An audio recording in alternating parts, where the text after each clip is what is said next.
Buenas tardes a todas las personas que ya están conectadas en esta sesión de el día de hoy de la Fundación para la Cultura Urbana en la Feria del Libro del Oeste de Caracas 2021.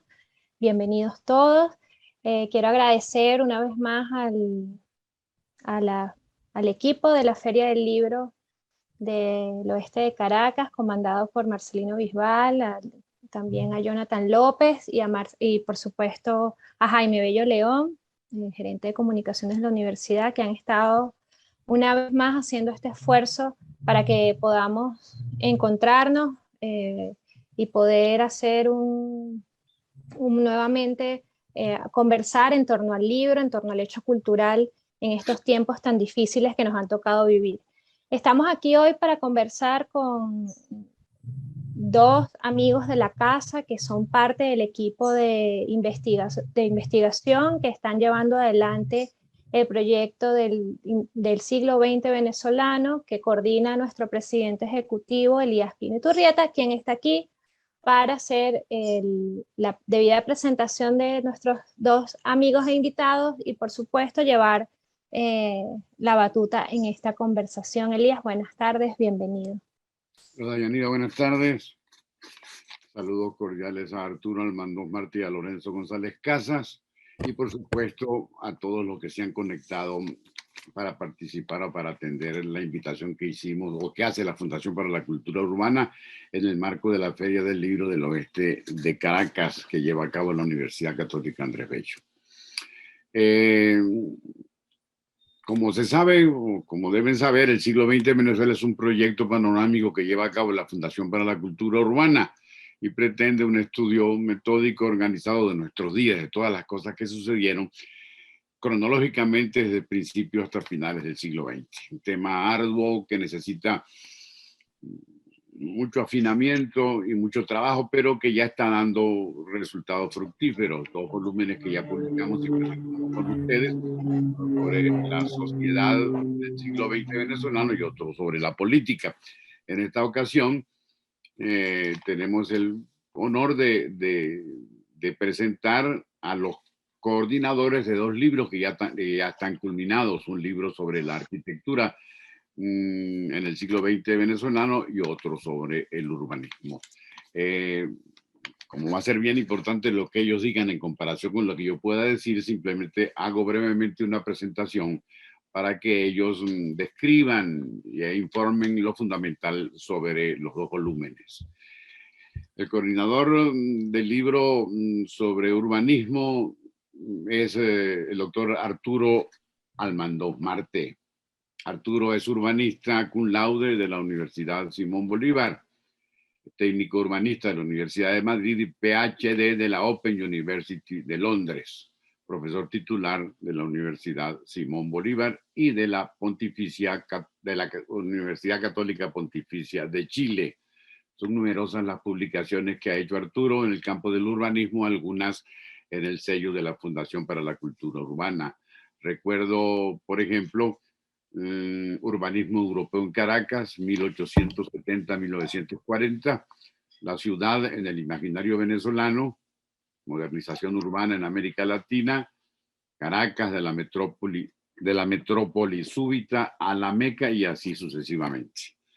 Arturo hablará dentro de poco de cómo coordinó y de los elementos fundamentales del libro sobre urbanismo.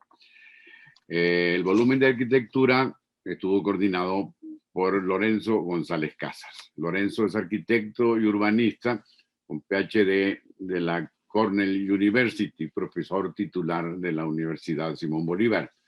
En la Universidad Simón Bolívar creo que ha ejercido todos los cargos menos los de rector, por ejemplo, jefe de departamento, director de estudios, director de instituto, decano de extensión. Lorenzo González Casas ha participado ya, en más de 200 proyectos de investigación y publicaciones que no voy a mencionar por razones obvias. Es Premio Nacional de Investigación en Vivienda y Premio Simón Rodríguez a la trayectoria docente otorgado por la Universidad Simón Bolívar. Arturo Almandós Martí y Lorenzo González Casas tienen ya de inmediato la palabra para referirse cada uno a su trabajo de coordinación colectiva. Arturo en el caso del urbanismo y Lorenzo González en el caso de la arquitectura. La Fundación para la Cultura Urbana está feliz de tenerlos en su buró y de este trabajo tan provechoso y tan útil que ya ustedes conocerán. De manera que cuando quieran pueden empezar Arturo o Lorenzo, Lorenzo y Arturo, a referir lo fundamental de estos trabajos, de estos libros que van a ser tan importantes. Bueno, Yajanira, comienza Lorenzo, ustedes me dicen. Lo que ustedes quieran. Arturo, dale, ya empezaste. Arturo Almandós. Compartiendo pantalla, dándole preferencia al urbanismo. Bueno, buenas tardes a todos, gracias por la asistencia y por el interés y nuevamente a la Fundación por el apoyo para la publicación y la difusión y en este caso pues también a la Universidad Católica que nuevamente nos brinda sus espacios para la difusión, en este caso pues a través de la feria, ¿no? Yo preparé algo muy breve con unas imágenes para sintetizar un poco la estructura del libro, ¿no? Que me parece que puede ser de interés para la audiencia, cómo fue abordado, ¿no? Y resaltar que hay, vamos a decir así, tres ejes históricos conceptuales en el libro, ¿no?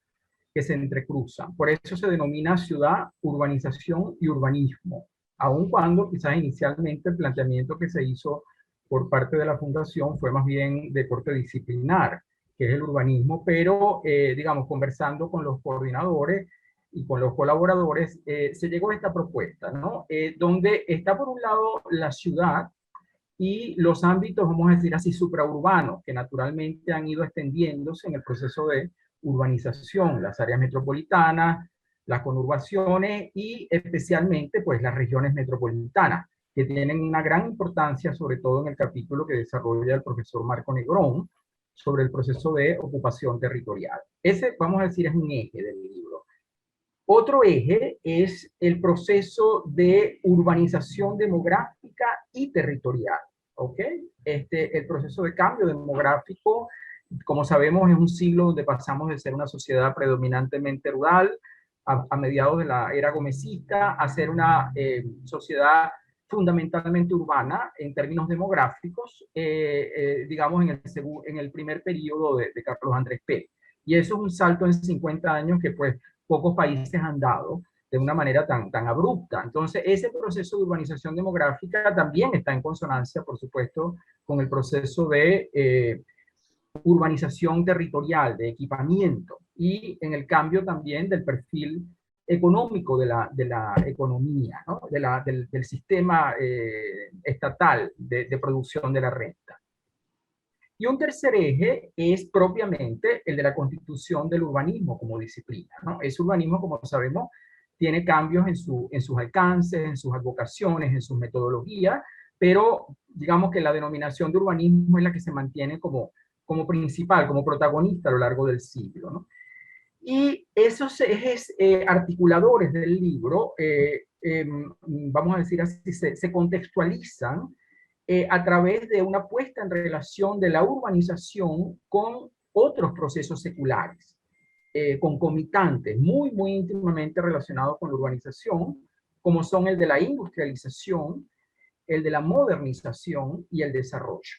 Entonces, claro, yo diría que el libro surge un poco de este entrecruzamiento y de esta contextualización con respecto a estos procesos. Por supuesto, hay que ser muy cuidadoso porque hay algunos de estos procesos que están siendo revisados en otro volumen, en otro de los volúmenes del siglo XX venezolano. Y especialmente en nuestro caso, por supuesto, el volumen hermano es el de la arquitectura, y hemos trabajado pues muy cercanamente con Lorenzo desde el comienzo de la concepción de los libros, ¿no? Pero estas serían como grosso modo las peculiaridades del abordaje de este libro en particular. Algo que conviene quizás resaltar, porque también lo hemos estado quizás divulgando en algunos de los Twitter que ha estado pasando Gabriela Lepage por parte de la Fundación, que tiene que ver con el urbanismo en sí como disciplina, ¿no? el urbanismo, cómo cambia un poco a lo largo del siglo XX, grosso modo.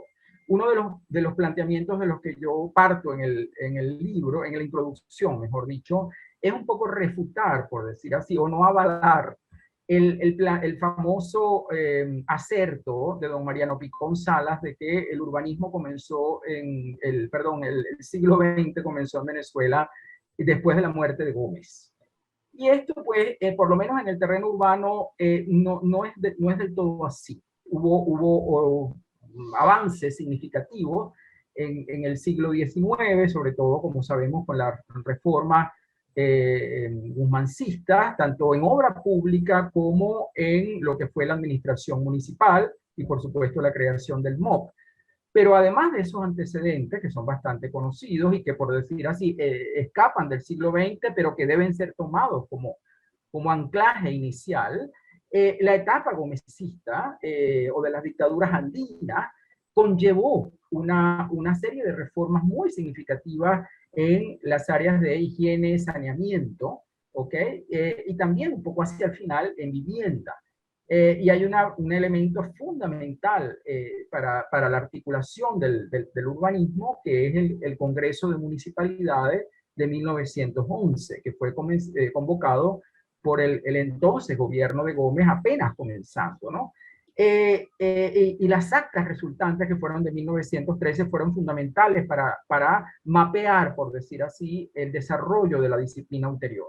Entonces, por eso el planteamiento de que el siglo XX comienza después de la muerte de Gómez es discutido, sobre todo en la introducción, porque hay un urbanismo de base municipal o local que ya está siendo configurado efectivamente hacia finales de los años 30, en el que a la muerte de Gómez ciertamente ocurre el proceso de la cristalización institucional, podríamos decir así, porque el régimen de Gómez, de una manera general, podemos decir que no estaba demasiado interesado en favorecer discusiones locales sobre las reformas de los planes, porque podrían ser discusiones que podrían quizás involucrar una serie de otros aspectos y de elementos que no eran de interés del régimen. Entonces, ciertamente el urbanismo cristaliza tardíamente con respecto a otros países de América Latina a mediados o finales de los años 30. Es un urbanismo de base local y, como acabo de decir, surge un poco del entrecruzamiento de problemas sanitarios, habitacionales y comunicacionales. Ahora, grosso modo, ¿no? Y esto es una manera muy simplificada de presentarlo, después de ese urbanismo de base local, grosso modo en el segundo tercio del siglo XX, se da un proceso de planificación, para cambiar también la denominación, cuyo alcance es más bien regional, y esa planificación está muy vinculada con el proyecto desarrollista en el segundo tercio del siglo XX. De nuevo, como ocurre mutatis mutandi en otros países de América Latina, porque no olvidemos que hay toda una agenda también continental de desarrollismo, de industrialización por sustitución de importaciones, son elementos mutatis mutandi comunes con otros países. Entonces, eso también lo toma en cuenta este mapeo de los cambios en la disciplina. Y una última etapa, que sería la del ordenamiento de alcance territorial y nacional durante el último tercio del siglo XX. Es cuando el urbanismo realmente da paso a un ordenamiento que se constituye a través de un sistema de planes, ¿okay? Que van desde la escala nacional a la escala local, y también se incluye en lo nacional pues el territorio que no es propiamente urbanizado. Eso está todo comprendido en esta noción de ordenamiento, que, para ponerle ya una fecha, comienza en Venezuela con la primera ley en esta materia, que es del año 83. Y para no tomar mucho tiempo, pero ya llegar a la estructura propiamente del libro sobre esa concepción que vengo de explicar, podemos decir que hay tres capítulos transversales, ¿no? La introducción, donde hay algunos de estos planteamientos que yo les he presentado hoy aquí. Un primer capítulo transversal, que sería el de la ocupación territorial, urbanización y distribución de la inversión por parte del petroestado. Ese capítulo lo ha desarrollado el profesor Marco Negrón, que, como todos sabemos, pues es un gran experto en este tema, y plantea una serie de críticas al proceso digamos, de distribución de la renta por parte del Estado, pero también sobre algunas concepciones equívocas, erradas, de esta supuesta hipertrofia de la región capital con respecto al resto del país. Entonces, bueno, hay una serie de planteamientos allí. El otro capítulo transversal, vamos a decirlo así, es el de justamente la constitución y desarrollo del urbanismo como disciplina. No lo voy a volver a plantear porque yo lo acabo de desarrollar. Y en el resto del libro están los capítulos que podemos llamar sectoriales, ¿no? Que sería el de, no son los títulos exactos, pero es como los componentes que quería resaltar: la infraestructura de transporte y comunicaciones, que la desarrolla el profesor José Alberto Olivar, incluyendo las comunicaciones, digamos, de telefonía, de internet, por supuesto, las comunicaciones terrestres, uno de los grandes logros en el siglo XX venezolano, justamente esa articulación carretera que viene desde el gomecismo, la infraestructura de servicios y de producción, o sea, de apoyo también a la industria, los servicios de infraestructura, que lo desarrolló la profesora María Elena González de Luca, que como sabemos es una experta en el tema y tiene una obra pues, muy significativa en este campo. El otro capítulo sectorial es el de los antecedentes, políticas y financiamiento de la vivienda, especialmente de interés social, pero también de la vivienda privada en general, que ha estado a cargo del profesor Alfredo Silento. Y finalmente el capítulo que es de las barriadas a los barrios consolidados, que por supuesto está muy, muy cercano con el tema de la vivienda, pero como sabemos, escapa ya del control institucional que el Estado ha podido establecer en ese sentido, y se ha constituido, por supuesto, en una de las más fuertes realidades del siglo XX venezolano y del XXI. Y ese lo desarrolló una experta como la profesora Teolinda Bolívar de la Universidad Central. Entonces, bueno, grosso modo, esta es un poco la idea de la concepción del libro y su articulación. Gracias y disculpen si me he tomado un poquito más de tiempo. De ninguna manera, muy interesante y muy importante. Vamos ahora a oír a Lorenzo González Casas. Lorenzo, cuando quieras.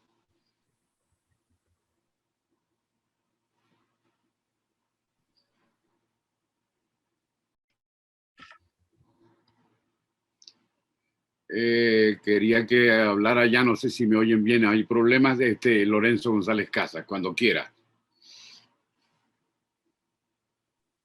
Vale, ahora sí, ¿verdad? Bueno, buenas tardes.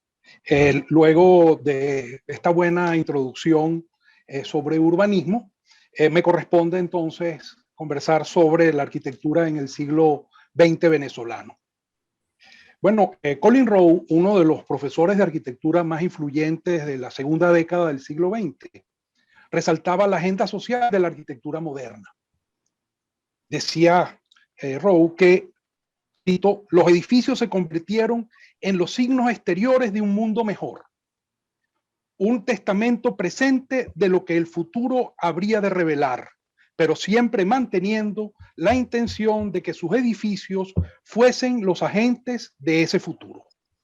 La arquitectura moderna, con sus variantes, fue entonces un fenómeno mundial. Bueno, puso en práctica nuevos programas, una espacialidad diferente a la de siglos anteriores, basadas en formas abstractas y cinéticas. Del cinético tenemos bastante en nuestro país, y técnicas constructivas y equipamientos que cambiaron el hábitat humano. Ello ha dejado una enorme cantidad de lugares de gran valor, motivando incluso asociaciones para su conservación desde finales del siglo XX. Esa nueva arquitectura llegó a una Venezuela petrolera, ávida de modernización, y se convirtió en una de las marcas características del siglo, un símbolo concreto y en concreto armado de lo que se deseaba alcanzar. Bueno, pues ni más ni menos que estándares internacionales en muy poco tiempo, acompañadas con una amplia cosecha de realizaciones en todo el país que tuvieron al tractor, pero también a la mezcladora de cemento como símbolos del cambio. Bueno, cuando uno observa, como se ve en esta imagen, las torres del Centro Simón Bolívar, el obelisco de Barquisimeto, bueno, la Plaza del Sol y la Luna en el Guri, el puente de Angostura dentro de las grandes obras de infraestructura, el plan de Ciudad Ojeda, entendido como el primer plan moderno de la en Venezuela. Bueno, la ampliación del Museo de Bellas Artes, que se ve en la parte inferior izquierda de Caracas, o la abadía benedictina en Huigüe, uno se da cuenta de que estos objetos no pueden ser sino considerados verdaderos agentes de cambio. Sin embargo, no estuvo la arquitectura moderna, y tampoco la modernidad, exenta de tensiones y de paradojas. Las guerras mundiales nos hicieron conscientes del lado oscuro de la Ilustración. Tensiones y complejidades que, como en toda obra humana, existen y existieron en ese momento crucial para la humanidad que se dio en denominar el proyecto de la modernidad.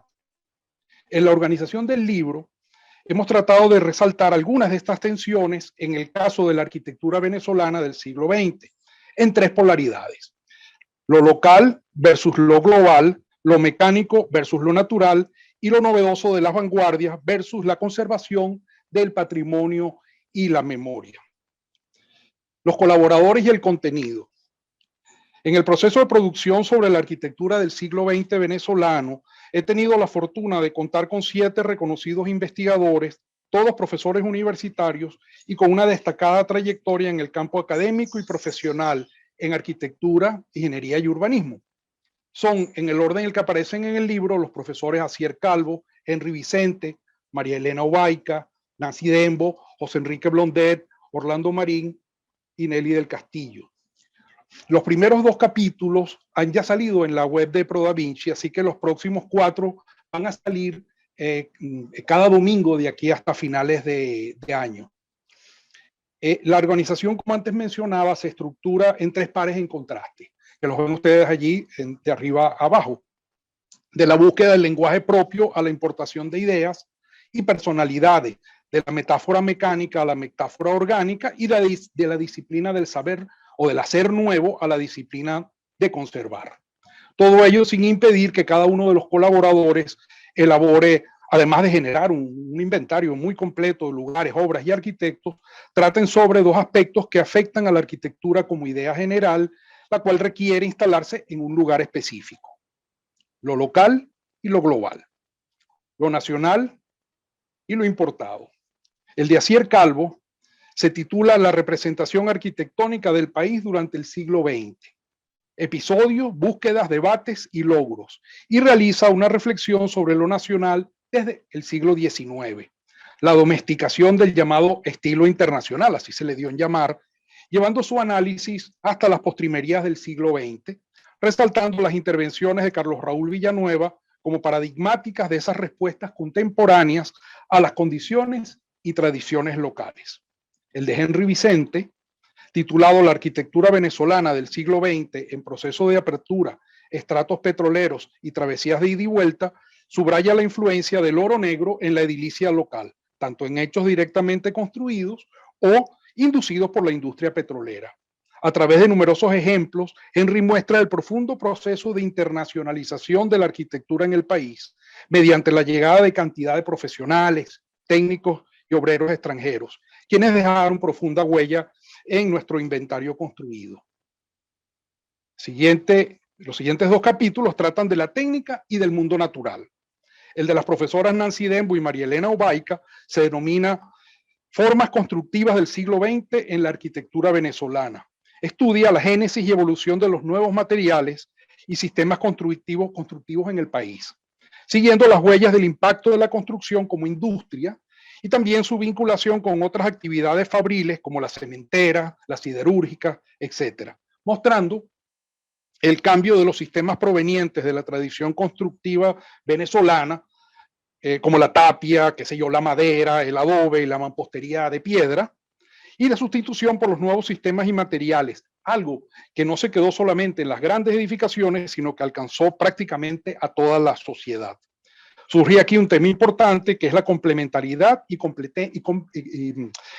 también competencia de la arquitectura y la ingeniería civil, sin olvidar otras ingenierías como la mecánica, la eléctrica y la sanitaria, entre otras. Siguiendo el capítulo de José Enrique Blondet, Paisaje del paisajismo venezolano del siglo XX, presenta un recuento muy completo de los temas asociados al paisajismo, incluyendo miradas desde la planificación ambiental y el diseño urbano, con actores, lugares y escalas asociadas al tratamiento del paisaje a partir de y en contraste con el siglo XIX. Es de hacer notar que el proyecto de áreas verdes y recreacionales no se concentró únicamente en Caracas, pues se extendió tanto a los centros como a las periferias de ciudades como Maracaibo, Valencia, San Felipe, Puerto Ordaz, entre otras. Bueno, los dos últimos capítulos ponen sobre la palestra esa tercera atención, que es la discusión sobre la tabla rasa moderna versus la idea de la conservación, toda vez que lo moderno pasó a ser tradición. La investigación de Orlando Marín y este servidor se titula La transformación disciplinar de la arquitectura en Venezuela durante el siglo XX. Allí tratamos dicha transformación en 4 de sus dimensiones: el ejercicio de la profesión y sus bases jurídicas y gremiales, la educación de pregrado y posgrado en arquitectura, la divulgación de los logros profesionales en distintos medios de comunicación y finalmente los premios y reconocimientos a la trayectoria y obra de los arquitectos. Finalmente, el capítulo de la profesora Nelly del Castillo, bajo el título El patrimonio arquitectónico durante el siglo XX, perspectiva, gestión y cambio, ilustra cómo evolucionó el pensamiento sobre la preservación histórica desde el siglo XIX, con la ampliación de la noción de patrimonio más allá de la carga nacionalista y patriótica de sus primeros tiempos.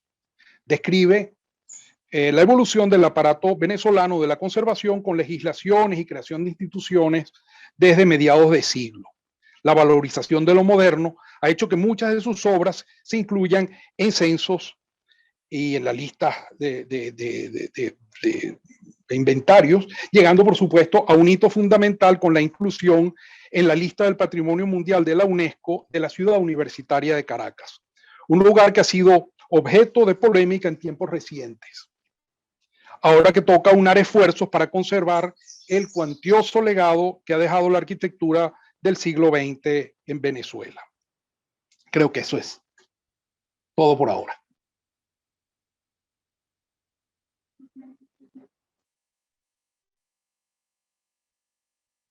Gracias, Lorenzo.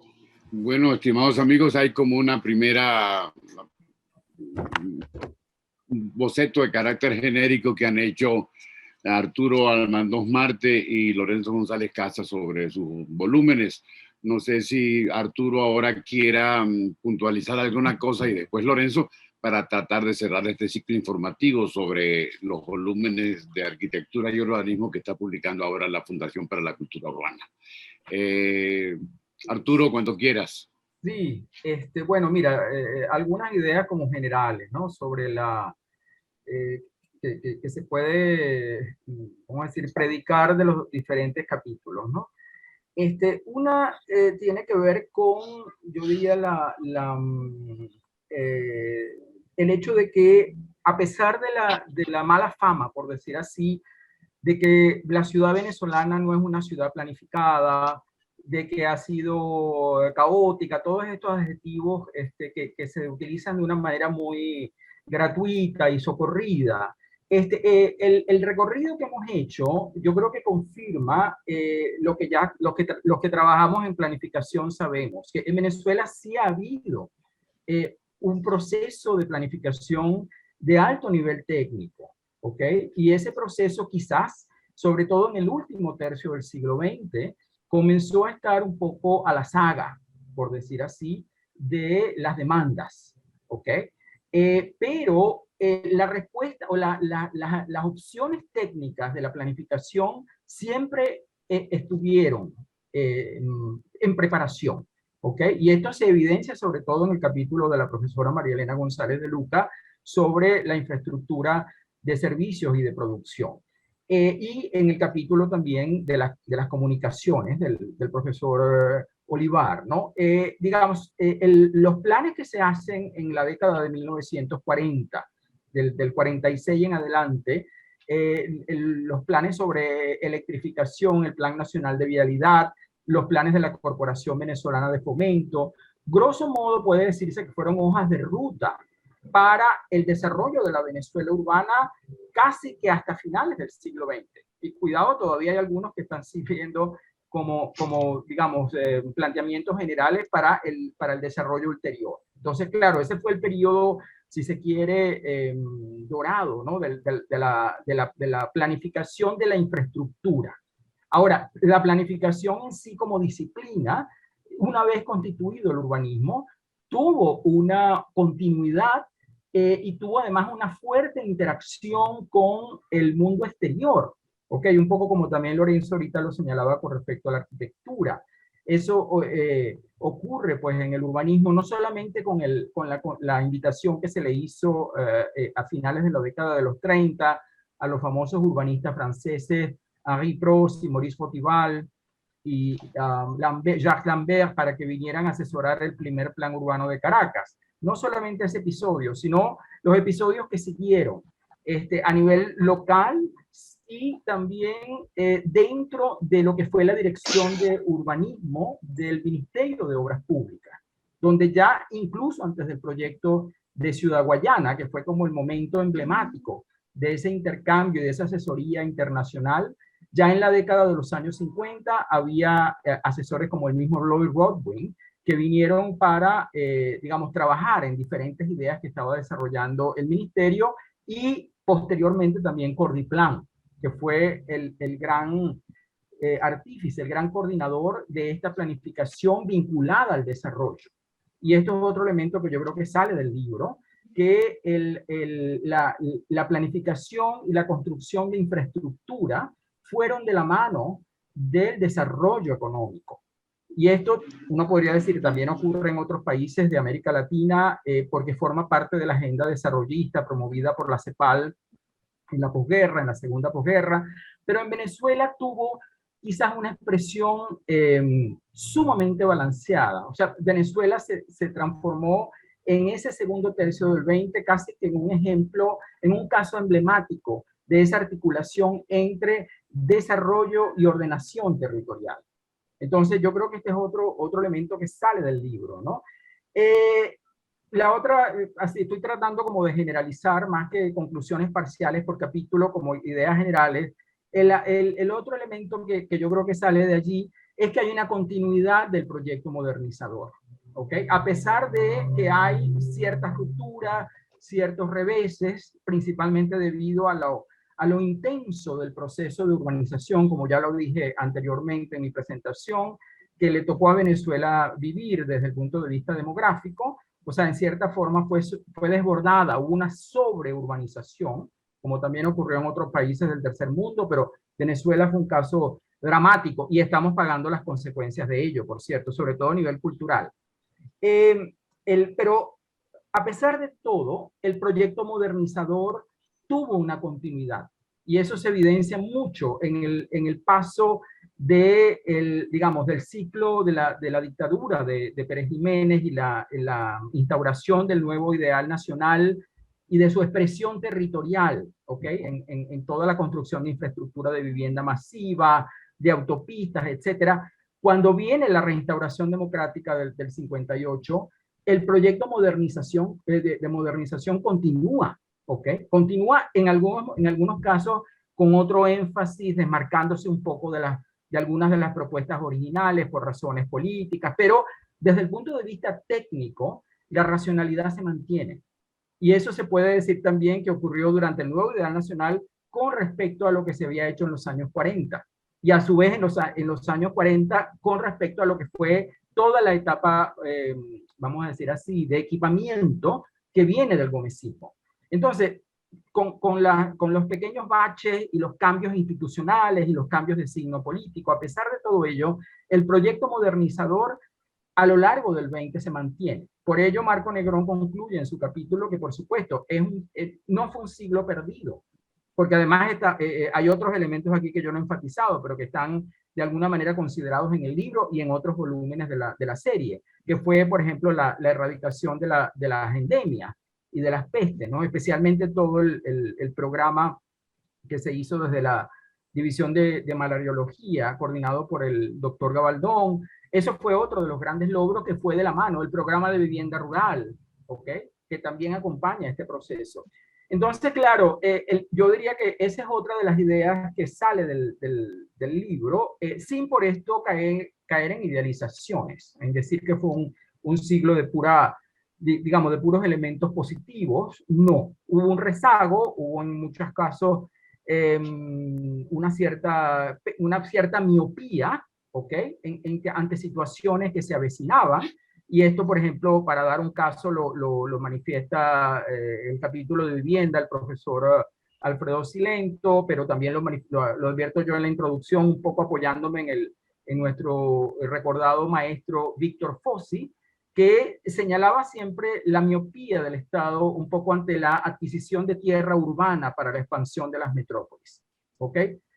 No se fue suficientemente ágil, rápido, para adoptar una política que quizá en los años 60 en el Banco Obrero sí la hubo, pero que después se desaceleró en los organismos que vinieron para reconocer la magnitud del proceso urbanizador venezolano. Un poco por una especie de denial, como de negación ante ese hecho que tiene que ver también con el clima político e intelectual y académico del periodo. No olvidemos que también en las ideas un poco de la escuela de la dependencia en el segundo tercio del siglo XX, en algunos de los planteamientos sobre el ordenamiento territorial también del periodo, había como una especie de reticencia a reconocer la urbanización como una realidad de América Latina. ¿Okay? Y eso pasa en Venezuela también, esa especie como de miopía, de lentitud. Otro elemento negativo, por ejemplo, que lo resalta Alfredo Silento en su capítulo, es esta especie de tosudez con respecto a la idea de la casa propia como única forma por parte del Estado de responder al problema de déficit habitacional. Y eso, dice Alfredo, ha podido combinarse pues, con otros mecanismos un poco más flexibles, más ágiles, que de hecho tienen lugar en el mercado informal de vivienda. Y esto es algo que también la profesora Teolinda Bolívar pues recoge en su capítulo, ¿no? Ya dije antes también otra idea que es clave en el capítulo de Marco, del profesor Marco Negrón, pero que también atraviesa un poco el libro, que es esta especie de estigmatización de la supuesta hipertrofia de Caracas y de la región capital, cosa que, como lo demuestra Marco en su capítulo, pues no tiene una base desde el punto de vista estadístico ni económico. Bueno, no quiero tampoco extenderme mucho, estos son como algunas pinceladas, ¿no? Sobre elementos del libro que están allá. Bien, no sé si ahora Lorenzo González hace sus pinceladas ya para tratar de redondear esta magnífica presentación. Lorenzo González Casas, cuando quieras. Bueno, yo diría que más allá del boom constructivo de la década de 1950, hubo un despliegue a lo largo prácticamente de todo el siglo, en medio de todas sus tensiones y de todas sus contradicciones, de la disciplina de la arquitectura.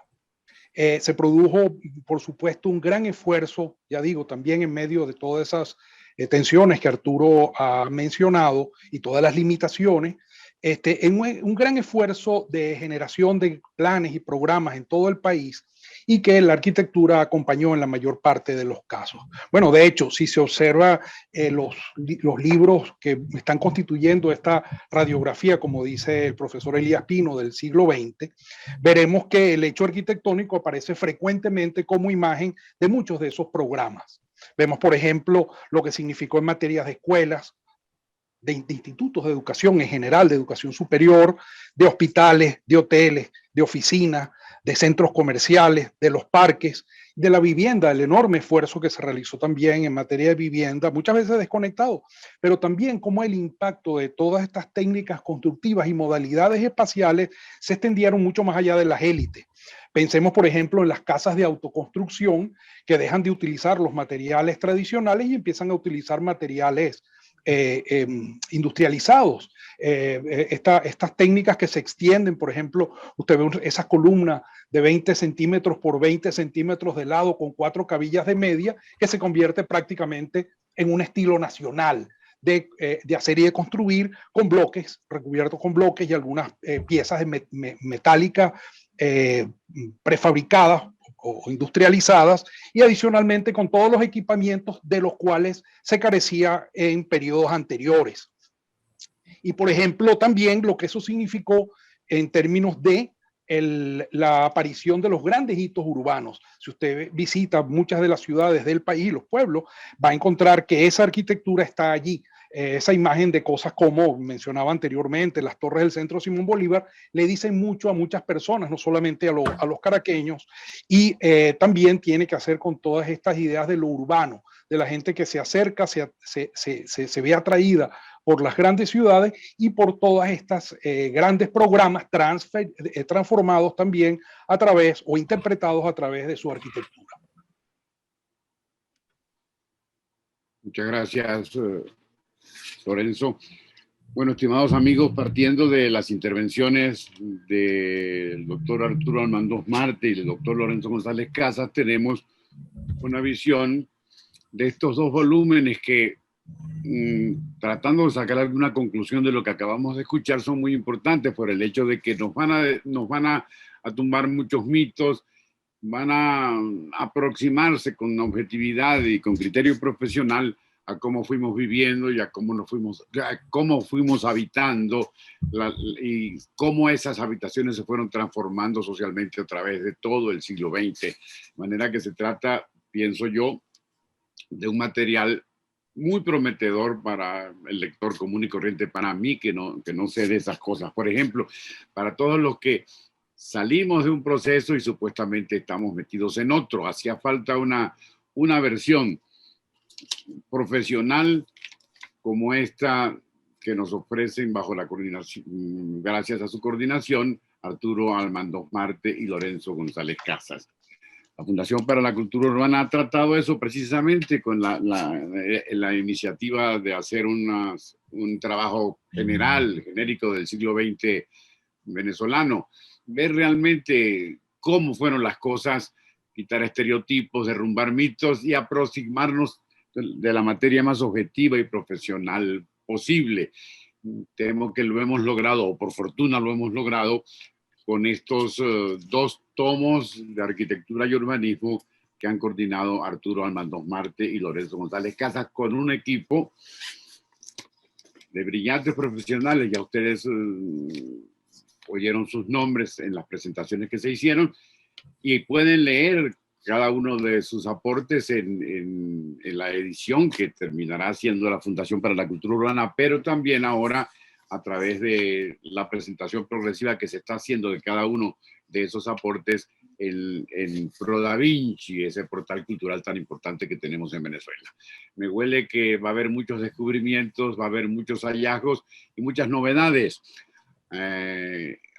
que podrán tener frente a ustedes los que se entusiasmen a hacer esta lectura del volumen sobre el urbanismo en el siglo XX venezolano y la arquitectura en el siglo XX venezolano. Nuestra gratitud institucional y personal para Lorenzo González Casas y para Arturo Almandós Marte por estas contribuciones que consideramos van a ser esenciales para el entendimiento del país contemporáneo. Muchas gracias a las personas que se conectaron. No sé si Dayanida Hernández, que es la gerente de la Fundación, quiere agregar algo o participar en otros mecanismos que yo no manejo, como por ejemplo la de chatear y de oír participantes. Dayanida, cuando quieras. Sí, nuestro chat está silencioso hoy, pero además ya se nos está terminando el tiempo. Solo quiero también acotar algo, que los ambos volúmenes de las investigaciones que coordinaron Lorenzo y Arturo están en proceso de producción editorial y el año que viene, bueno, tendremos la alegría de presentar esos dos tomos, que además tiene un valioso trabajo que también hizo cada investigador de recopilar gráficos, imágenes, fotografías de sus investigaciones que han ido desarrollando a lo largo de estos años, o de los años que tienen ejercicio profesional, y además con el apoyo del Archivo Fotografía Urbana, nuestra institución hermana, que trabajó junto con Arturo, con Lorenzo, los investigadores, para proveer de un material fotográfico valiosísimo que complementan estos ensayos estupendos que, como dijo Lorenzo y como acotó también Elías, ya se pueden leer en el portal Pro Da Vinci, pero que presentaremos en libros con este material gráfico adicional que le da más sustancia y atractivo a estas investigaciones. Gracias a todas las personas que se conectaron, al equipo técnico de la UCAP y, por supuesto, a Lorenzo y a Arturo nuestra Gracias. gratitud, un abrazo desde acá, esperamos verlos pronto. Gracias. Y agradecida con las personas que se conectaron, que pasen una feliz tarde. Me Muchas despido gracias a también de todos. Elías. Chao Elías, buenas tardes. Gracias Hasta a luego, todos. buenas tardes, muchas gracias.